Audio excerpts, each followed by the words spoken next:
Snow sifted down from a pewter sky, soft as flour over the hard-packed square of the little frontier town.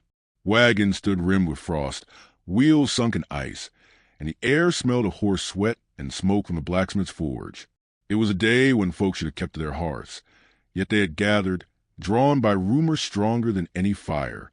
Their breath drifted white as they leaned together, voices hushed, eyes turned to the wagon creaking slowly into the square.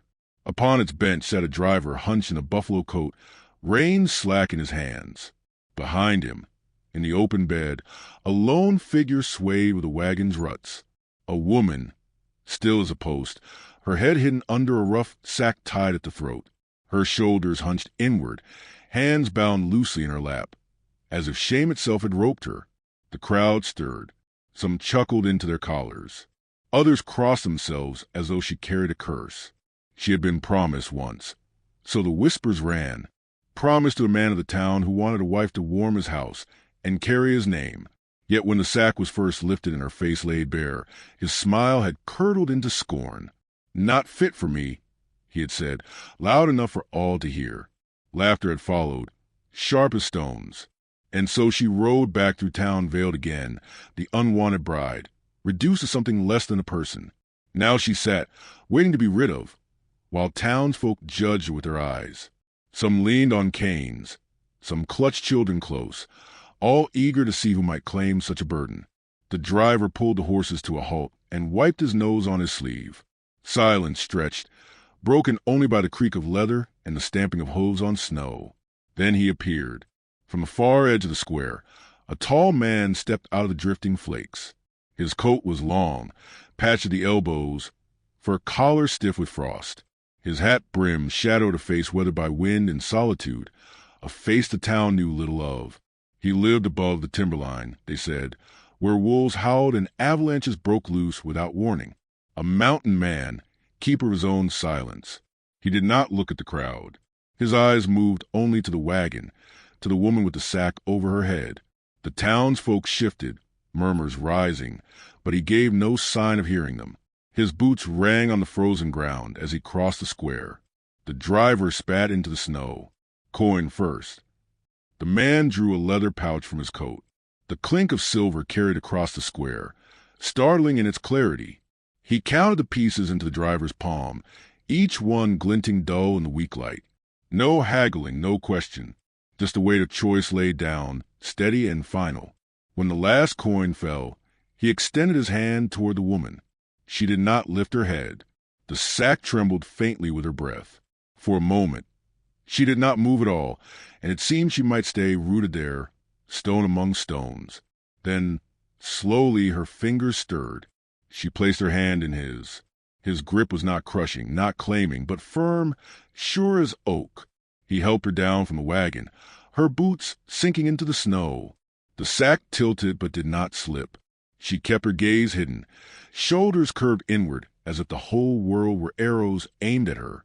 The crowd broke into whispers. "Bought her like stock," someone muttered. "Poor fool," another said. "Doesn't he know what he's taken?" Laughter bubbled again, cruel and thin. But the mountain man did not falter. He guided her through the ring of bodies, his broad shoulders cutting a path. The townsfolk parted reluctantly. Faces leaned close, hungry for a glimpse beneath the sack, for some proof of ugliness to match the tales. Yet the mountain man's presence held them off. His silence pressed heavier than words, his stride unhurried, each step declaring he would not be mocked. When they reached the edge of the square, the woman glanced once over her shoulder. She could not see through the sack, but she felt the heat of their stares, the weight of their derision. Her breath quickened, chest rising and falling beneath the rough wool of her coat. For an instant she swayed, as if she might crumple back into the snow. His hand tightened around hers.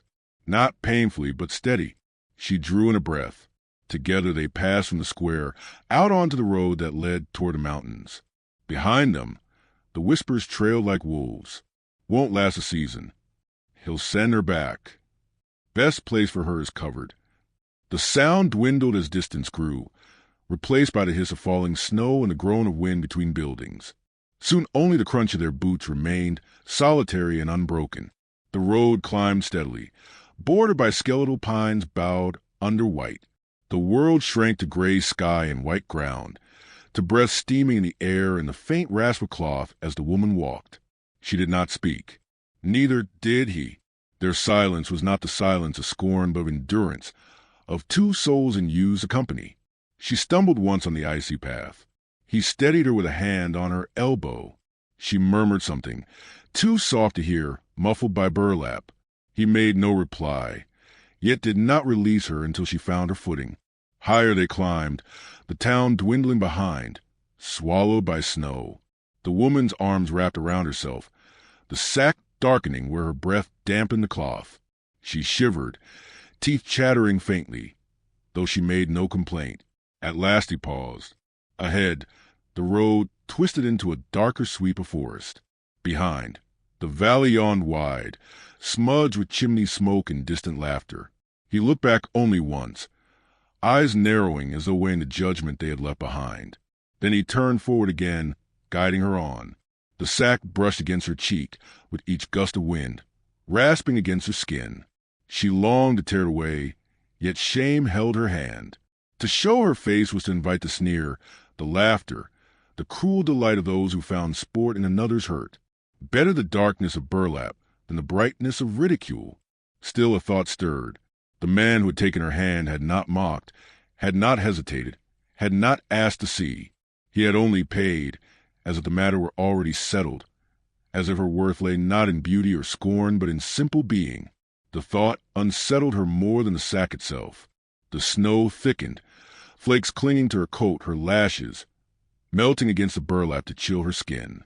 Her breath grew ragged, yet she kept walking, each step an act of quiet defiance against all who would have left her to vanish. Beside her, the mountain man walked with the same measured pace, as though the storm meant nothing. His presence filled the space between her shame and the world beyond, a barrier she did not yet trust but could not deny. They reached a bend where the valley fell from sight. The last traces of town vanished behind a curtain of falling snow. The woman slowed, turning her veiled face toward the emptiness they had left. A shudder passed through her, half fear, half relief. The man said nothing. He only lifted her hand again, guiding her onward, higher into the mountains. The sack swayed with her breath, heavy now with ice, yet she followed. The storm swallowed them whole, and though her face remained hidden, something in her chest loosened, faint as a thaw of frozen creek, whispering of a life not yet measured by shame. The cabin came into view at the edge of dusk, a squat shelter of hand-hewn logs tucked among tall pines whose branches bent beneath the snow. Smoke rose in a wavering thread from the crooked chimney, faint against the darkening sky. The woman paused at the sight of it, breath rasping beneath her sack. It was no grand house, no place of comfort by town standards, but the sight of a roof and a door promised warmth, and warmth was survival. The man walked ahead, shoulders bowed beneath his coat, boots breaking the crust of snow with each step. He said nothing, only lifted the latch and pushed the door wide. The hinges groaned like an old mule. Inside, the air smelled of resin and wood smoke, sharp and earthy after the cold outside. A single lantern swung from a peg on the wall, casting light across the room. Rough beams overhead, a stone hearth on one side, a table and two stools on the other. Everything bore the mark of solitary hand, functional, unadorned, sturdy. He stepped aside for her to enter. She lingered in the doorway, stiff with uncertainty. At last she crossed the threshold, her boots dripping melt onto the plank floor. The heat from the hearth reached her slowly, seeping through wool and skin. She stood near the door, as though afraid to intrude. The man shrugged off his coat and hung it on a peg. His hair was dark, matted with melting snow. He glanced at her once, then turned to stir the fire, coaxing the flames higher. A blackened kettle rested on the stones. He lifted it, poured water into a tin cup, and set on the table. Without a word, he fetched bread and a strip of cured meat, laying them beside the cup. She did not move.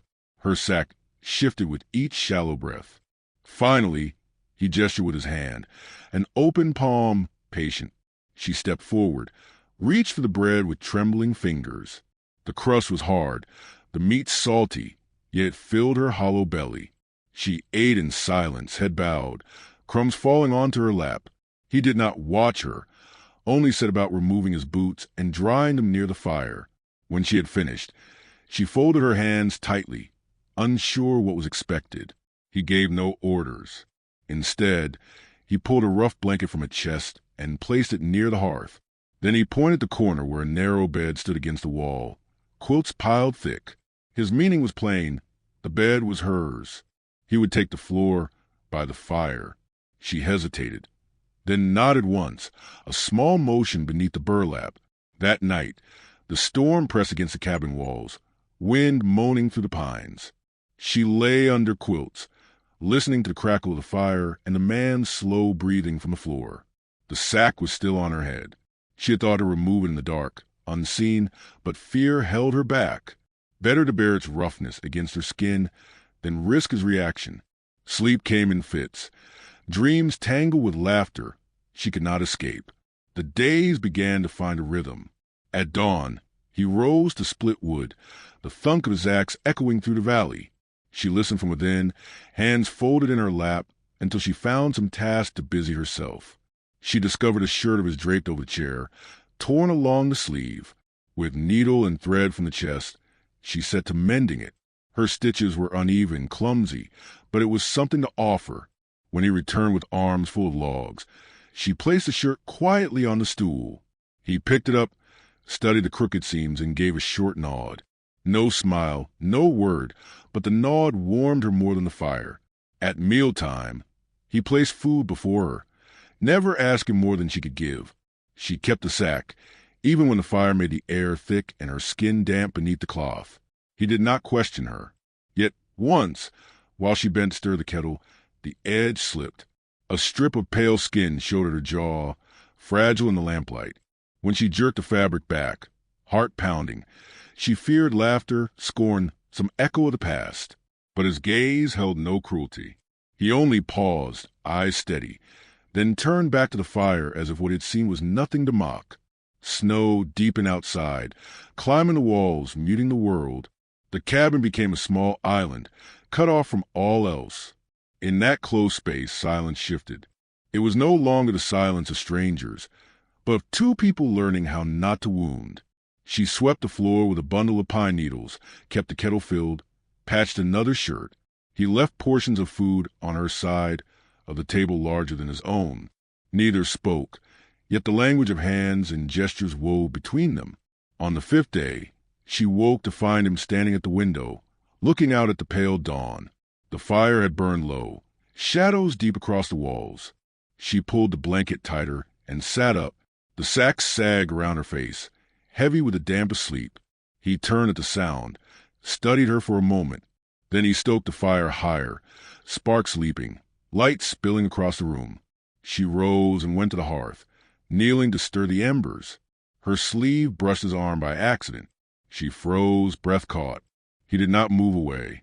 The nearness lingered, wordless, until she finished her task. Later that morning, as she brushed snow from her shoulders after stepping outside, the sack shifted again. This time the corner lifted high enough to bare her cheek and part of her mouth. The cold air stung her exposed skin. When she turned back toward the cabin, she found him watching from the doorway. His eyes softened, as though he had glimpsed not ugliness, but something rare, fragile as frost patterns on glass. Her hands flew to the cloth, dragging it down. Heat rushed to her face, though the air bit cold. She hurried inside, heart hammering. Shame clawed at her, memory of laughter pressing close. She expected him to follow, to demand, to judge. But he did not. He remained outside, the snow thickening around him, his figure quiet among the pines. She sat on the bed, sack tight against her skin once more, waiting for anger, for questions. None came, only the sound of being split again, steady, unyielding, echoing through the valley. That evening, he set another portion of stew before her, larger than his own. She lifted her hand slightly in hesitation, wanted to speak thanks, yet no words formed. He lowered himself to the stool opposite, eating in silence, content to let her hold her secrets. As the storm gathered once more outside, rattling the shutters, she glanced at the fire, then at him. The sack pressed against her lips with every breath, a prison of her own choosing. Yet for the first time, she wondered if there might come a day she could set it aside. The thought unsettled and steadied her all at once. The snow had thinned by late winter, though the air still carried its bite. Supplies were running low. Flour nearly gone. Coffee ground down to dust at the bottom of the tin. The man wrapped his coat tight, hitched the horse, and gestured for her to follow. She hesitated, sack still drawn over her head, but at last she climbed into the wagon beside him. The road wound downward from the pines, through drifts crusted hard with ice, and into the valley where roofs pricked the horizon. The closer they came, the tighter her chest grew. The town lay restless under a pale sky, smoke curling from chimneys, folk moving briskly between storefronts. The wagon wheels rattled over frozen ruts, drawing eyes as surely as a gunshot. First one, then another, until it seemed every head turned toward them. She felt their stares pierce the burlap, hot with judgment. Whispers rose like brush fire. That's her. Still hiding. Poor fool brought her back. The sound grew, hissing beneath the steady creak of the wagon. He drove on without a word, gaze fixed ahead. His shoulders were a wall beside her, a shield of flesh and bone. She kept her hands clasped tightly in her lap, knuckles white, breath dampening the sack until it clung to her lips. They stopped before the general store.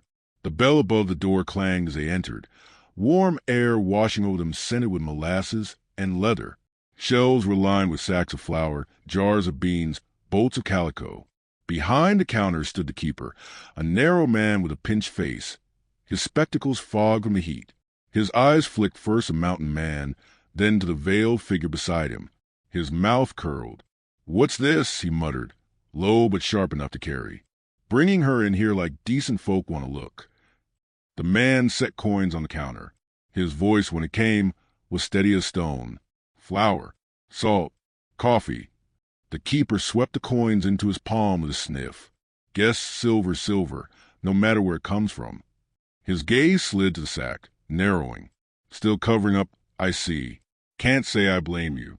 Best not to trouble folks with what's underneath." Her fingers twisted in her skirt, shame rushing hot as fever. She wanted to vanish, sink through the plank floor, but then she felt it. His arm shifting closer, his stance widening slightly between her and the keeper, as if to block the words themselves. He said nothing, only stood like a wall. The silence stretched until the keeper turned with a scowl to fetch the goods. When the parcels were gathered, the man took them, balanced them under one arm, and with his free hand lifted the edge of her sack just enough for her to breathe more easily. He did it plainly, without ceremony, as though with the simplest courtesy in the world. She caught her breath, startled, then lowered her head again. No one laughed this time. The way of his stillness seemed to forbid it. They left the store, boots crunching on frozen mud. Outside, children paused in their play to gape. One pointed, whispering to another, who giggled behind a mitten. Across the street, two women clutched their shawls tighter, heads bent together, voices like knives hidden in cloth. A group of men near the saloon smirked openly, one calling, "How's she look under there? Mountain Man? Worth the coin." Laughter broke, sharp and cruel, echoing down the street. She flinched, her hands clenching against the sack. The man kept walking unhurried, his eyes fixed forward. Each step he took seemed to carry her with him, drawing her through the gauntlet of stairs. Not once did he turn or answer. The silence he bore was heavier than any shout, and slowly the laughter dwindled. By the time they reached the wagon, only whispers trailed after them, uncertain now, less bold. On the road back, the parcels stacked at their feet, the horse plodded steady through slush and ice. The town fell behind, roofs sinking into the valley haze. She sat stiff beside him, sack damp from the tears she could not keep back. One slipped past the coarse weave and froze against her skin. That night in the cabin, she sat by the fire with needle and thread, sewing a tear in the quilt. Her hands shook, her vision blurred, but she forced the stitches through. At last she laid the quilt aside, covering her face with her palms. The day's words still echoed, mockery, scorn, laughter sharp as whips. She had endured it all hidden, yet still they pierced her. He watched from his stool by the hearth. Slowly, he rose and crossed the room. She tensed, expecting a question, a command, some demand for her to lift the sack. But instead, he set a folded blanket gently across her shoulders. His hand lingered just a moment, rough against the fabric, then withdrew. The weight of the blanket was more than cloth. It was shelter, wordless and steady. Her lips parted. A sound escaped, barely more than a whisper. "Thank you." The first word she had given him since their journey began. Her voice cracked, uncertain, like ice splitting on a river. He did not reply, only sat again, gaze fixed on the fire, as if her voice was something precious to be held in silence rather than answered too quickly. For a long while they sat thus, the firelight flickering over rough walls, the storm sighing against the windows. She touched the sack at her throat. The coarse rope itched against her skin. The shame that had bound her for so long pressed harder than ever, yet now it was joined by another weight. The memory of his hand lifting the edge, his arm shielding her, the blanket across her shoulders. At last she drew in a breath, deep and shaking. Her hands rose. She untied the rope, pulled the sack loose, and let it fall into her lap. Her hair tumbled down, shadowing her face. Scars caught the firelight, pale lines across her cheek, the mark that had branded her unworthy in the eyes of others. She lifted her gaze, expecting recoil, expecting the silence to harden into disgust. But he only looked at her, steady, unflinching. His breath came slow, his eyes softened, as if he had seen something long hidden and found it not broken but whole. "You don't need to hide," he said at last, voice rough but sure. The words fell between them like a vow, like a door opening onto something she had not dared to hope. She pressed her hands to her face, trembling, not from shame this time, but from a fragile beginning of release. The sack lay forgotten in the corner, a crumpled relic of shame. Days had passed since she cast it aside, and though her face bore the marks that once condemned her, she carried herself with a new stillness. No longer did she move with shoulders hunched or eyes averted. Around the cabin, she let her scars be seen. Her hands worked steadily at the quilt. Her hair fell freely as she stoked the fire. And always, when she glanced toward him, his gaze did not waver. He saw her wholly, as if no ridicule could change what he knew in his silence. The snow had softened for a time, then hardened again, crusting the mountains in a brittle shell.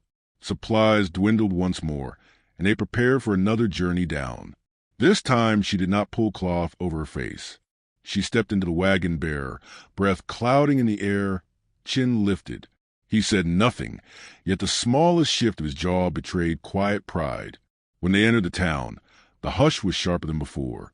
People paused mid-step, their eyes drawn as though pulled by unseen cords. She felt the sting of their stares like needles, yet she did not lower her gaze.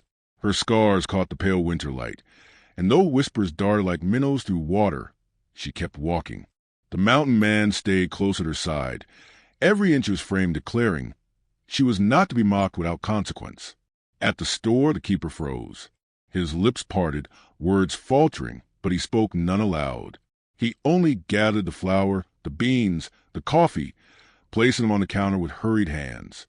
She set coins down herself, her fingers steady, and for the first time she met his eyes. He looked away first. When they turned to leave, a group of men lingered near the saloon porch. Their laughter rang false, louder than necessary. One called out, voice mocking, "So that's the face you paid for?" Another snorted. The woman's pulse hammered, but she kept walking. She felt the man beside her shift, his steps slowing. For a moment, she thought he might answer with words or fists. But instead he stopped, turned his head, and fixed the men with a gaze as cold and immovable as the mountain itself. Silence dropped heavy as snow. One by one, their grins faltered, their eyes slid away. No further words came. Back at the wagon, her hands shook as she climbed up, yet her heart steadied in her chest. She had faced the town unveiled and endured. She breathed the air raw and cold, and for the first time it tasted free. The climb back to the cabin was long, snow deepening with each turn of the road. Clouds rolled thick over the peaks, heavy with storm. By dusk, the wind howled fierce, whipping snow into their faces, driving needles into skin. The horse labored, hooves slipping, breath harsh in the silence. The wagon wheels carved shallow ruts before vanishing beneath the drifts. She pulled her shawl tight, leaning into the gale, yet the cold found its way through, clawing bone and marrow. When the wagon lurched against a rut, she stumbled, tumbling into the snow. The shock stole her breath. The drift swallowed her to the waist, her limbs sluggish as if bound. Panic surged. This was how one vanished, swallowed by the white. Then his arms were round her, hauling her up, his coat pressed rough against her cheek, his breath harsh at her ear. He set her on her feet, but when she swayed again, he did not let go. He lifted her, cradling her against him as though she weighed nothing, and pressed forward into the storm. The wind screamed through the trees, tearing at them, but he moved with relentless strength. Snow clung to his lashes, his jaw locked tight with effort. Her arms circled his neck, not from choice but necessity. She felt the thrum of his heartbeat against her chest, steady, fierce. Each step was a vow carried into the blizzard. By the time the cabin came into view, darkness had fallen. Its lantern glowed faintly, a fragile beacon. He staggered to the door, kicked it open, and carried her inside. The fire had died low, but he threw it upon it until the flames leapt, painting the walls gold. He set her on the bed, his hands rough yet gentle as he pulled off her snow-caked shawl. She shivered violently, her teeth clattering, yet in her chest burned something deeper than cold. She looked at him, at the man who had carried her through storm and scorn alike, whose silence was never absence but presence made solid. Her voice broke free before she could think. "Why do you do this? Why not send me back? Why bear the burden of me?" He stood by the fire, shoulders heaving, snow melting into rivulets down his coat. For a long moment he said nothing. The flames crackled, shadows shifting across his face. At last his voice came, rough as gravel, steady as rock. "Because you're not a burden." The words fell heavy and sure, shaping the air between them. She drew in a breath, eyes stinging. The scars that had defined her life seemed, in that instant, less chains and marks of survival. She touched her cheek, then lowered her hand. The storm raged against the cabin walls, but within a different silence held, a silence not of fear but of belonging. She lay beneath quilts, warmth seeping slowly into her limbs. He sat at the hearth, one hand resting upon his knee, the other close enough to fire to feel its heat. For the first time since her rejection, she allowed herself to close her eyes without dread. Later, as flames burned low, she stirred, reaching out across the space between them. Her fingers brushed his hand, tentative as the first thaw of spring. He did not pull away. His calloused hand turned, meeting hers. Roughness against roughness, a quiet seal of something unspoken yet true. The storm would pass. The whispers of town would linger, but their hold had lessened. She knew now the weight of endurance, the steadiness of a man who saw beyond shame. She had faced the world bare, and though scarred, she was not broken. And in the hush of the cabin, with snow drifting thick beyond the pines, she began to believe that becoming whole was not the absence of scars, but the strength to live unhidden.